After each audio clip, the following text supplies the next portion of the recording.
তা তুমি আগে টাকা কামাও তারপরে বিয়ে করো, আর যার টাকা নাই তার বিয়ে করার কোনো অধিকারও নাই যে আমি সাকিব খানকে বিয়ে করব বা আমি সাকিব খানের বাচ্চার মা হইতে চাই। হ্যাঁ অবশ্যই, কারণ যে ছেলের টাকা নাই সে ছেলের ভালোবাসার কোনো অধিকার নাই। যার দেখি টাকা নেই তাকে বলি তুমি তোমার রাস্তায় দেখো, আমি আমার রাস্তায় দেখি। অবশ্যই তাকে আগে সুন্দর হতে হবে। যদি আমি সুন্দর না হতাম অবশ্যই আমার 10-12টা বয়ফ্রেন্ড থাকতো না। আজকে আমি সুন্দর দেখি লন্ডন থেকে আমাকে প্রপোজ করে বা বাংলাদেশ থেকে আমাকে প্রপোজ করে, ফ্ল্যাট দেওয়ার জন্য মানে অনেকে প্রপোজ করে। বাট আমি মাসে 2 লাখ টাকার উপর ইনকাম করি, তো আমি আমার নিজের অ্যাবিলিটি দিয়ে আমি চলতে পারি। আর যে বয়ফ্রেন্ডগুলো আছে আমি তাদেরকে জাস্ট হাত খরচের জন্য সাইডে রেখে দিয়েছি, যে ঈদ আসবে তখন একটা বড় অ্যামাউন্টের আমাকে শপিং করে দিবে এটার জন্য। আমার বয়ফ্রেন্ড যেগুলো আছে সবগুলোই বাহিরে লন্ডনে থাকে, তো বাংলাদেশে তো কোনো প্রবলেম হওয়ার কোনো দেখি না আমি। তা মানে ওদেরকে তো এখন মানে আমি ওইটাকে নর্মালভাবেই নেই, যে যারা আছে আমি একটা মেয়ে মানুষ, দেখতেও ভালো। আমার যদি নর্মাল 4-5টা বয়ফ্রেন্ড নাই থাকে তাহলে আমি সুন্দর হয়ে কী করলাম? সবাই করে, আশেপাশে অনেককে জিজ্ঞেস করেন, আমি তো অবশ্যই সুন্দর না। আমি নিজেকে অবশ্যই সুন্দর মনে করি, কারণ আমি যখন রাস্তা দিয়ে হেঁটে যাই আমি মনে করি আমিই সুন্দর, আমার মতো আরেকজন কেউ নাই। আমি তো যে ছেলেদের মানে আমি বেসিক্যালি পছন্দ করি বলতে, আমি যেহেতু টাকার পিছনে ঘুরবো আমি অবশ্যই টাকা দেখেই প্রেম করবো। আর আমার কাছে টাকাটাই বেস্ট। যে ছেলের টাকা আছে ওই ছেলে মনে করে যে আমার কাছে সব থেকে ভালো, আর ওইটাই আমার কাছে বেস্ট। যে ছেলের টাকা নেই সেই ছেলে কেন আসবে ভাই বিয়ে করার জন্য? ভাই তোমার তো নিজেই চলতে পারো না, বা তোমার তো টাকা নেই, তুমি নিজেই নিজেকে চালাইতে পারো না, তুমি আরেকটা মেয়েকে কীভাবে চালাবা? 2 দিন পরে তুমি একটা বিয়ে করবা, একটা বাচ্চা দিবা। বাচ্চা যখন দেখছো তুমি ওয়াইফকে চালাতে পারছো না বা নিজের ওয়াইফকে চালাতে পারছো না, বাচ্চাকে চালাইতে পারছো না, তখন ওই বাচ্চাকে মানুষের কাছে হাত পাতবে বা ওই ওয়াইফ কী করবে? তখন খারাপ কাজে লিপ্ত হবে টাকার জন্য। যদি ভাইরাল হওয়ার জন্য এই কথাগুলো বলতাম তাহলে আমি যেহেতু মিডিয়াতে কাজ করি 2017 সাল থেকে, তাহলে আমার আরও 1-2 বছর আগেই লিঙ্ক ভাইরাল হইতো।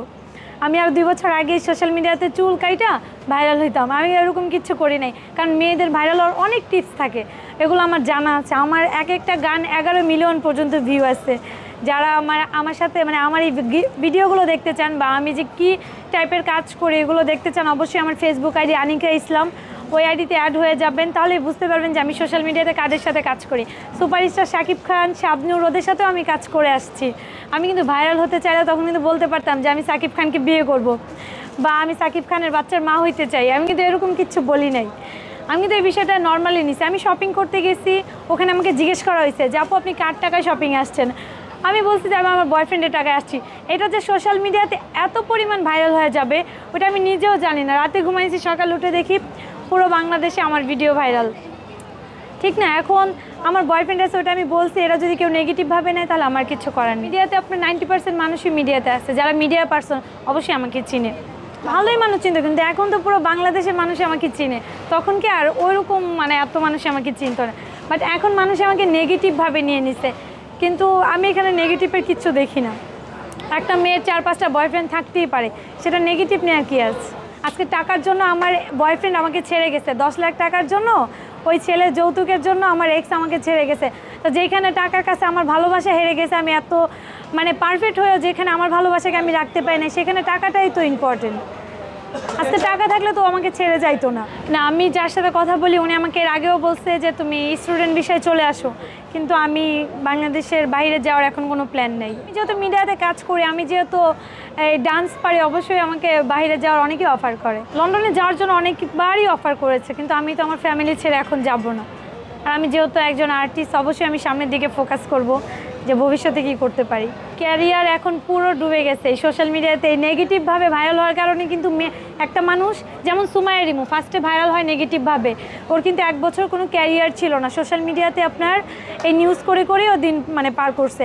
আমারও এখন কিছুদিন এভাবেই যেতে হবে, তারপরে অবশ্যই তারাই আমাকে ডাকবে কাজের জন্য, যে তখন তারাই দেখবেন আমাকে বিগ বাজেটের কাজে নিচ্ছে। তো সামনের দিকে আশা করি ভালো কিছু আসবে। আমার জন্য বলি না, যেহেতু আপনারা বললেন যে ভাইরাল হওয়ার জন্য এই বিষয়গুলো, এখানে যদি ভাইরাল হওয়ারই কথা থাকতো তাহলে আমি জান্নাত তোহার মতো আগেই লিঙ্ক ভাইরাল করতাম, তাহলে আমি সামান্য আমার একটা ডায়লগ এত পরিমাণ ভাইরাল হয়ে যেত না।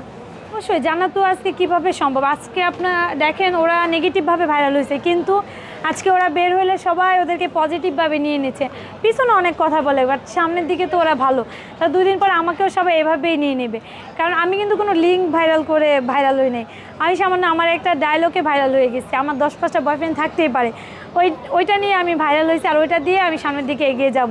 মানুষ আজকে আমি না খেয়ে থাকলে মানুষ আমাকে 1 টাকা দিবে না, জানিকা তুমি আজকে এটা নিয়ে চলো, বা আজকে শপিং না করলে কেউ বলবে না যে তুমি 10,000 টাকা নিয়ে শপিং করো। আমার বয়ফ্রেন্ডরাই কিন্তু আমাকে টাকা দিবে।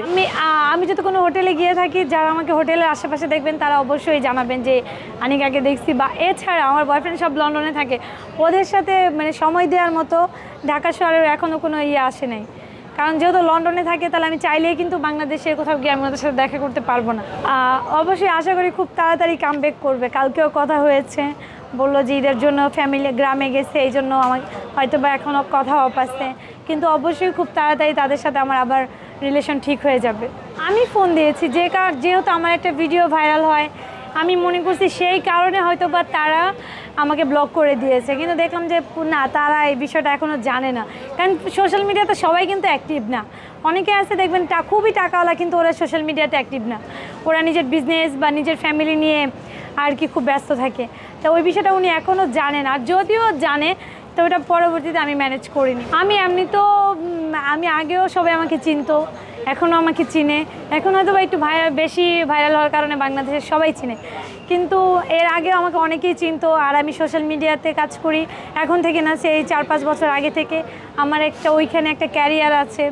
আমি কিন্তু বিভিন্ন পেজেরও শ্যুট করি, তা যারা আমার আইডিতে ঘুরে দেখতে পারে অবশ্যই তাহলে বুঝতে পারবে যে আমি কী ধরনের কাজ করি। আর আমি ভাইরাল হওয়ার জন্য কোনো কিছু করি নাই। একটা মেয়ের 4-5টা বয়ফ্রেন্ড থাকতেই পারে, এটাকে নর্মাল বিষয় নেন।